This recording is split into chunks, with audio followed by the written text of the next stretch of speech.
ঢাকা থেকে ছেড়ে আসা বিলম্বিত রাজশাহী অভিমুখী আন্তনগর সিল্ক সিটি এক্সপ্রেস জয়দেবপুর জংশনের ৪ নম্বর লাইনে প্রবেশ করছে। অন্যদিকে ৩ নম্বর লাইন ফাঁকা রাখা হয়েছে খুলনা থেকে ছেড়ে আসা ঢাকা অভিমুখী চিত্রা এক্সপ্রেসের জন্য। ৬৬-৪০ নিয়ে সিল্ক সিটি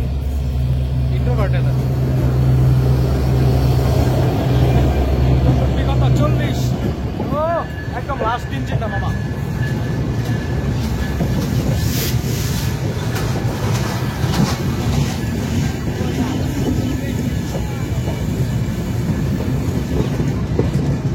ইস্তেমার কারণে সব ট্রেন টঙ্গীর স্টপেজ দিচ্ছে, এই কারণে মুসল্লিদের উপচে পড়া ভিড় দেখা যাচ্ছে।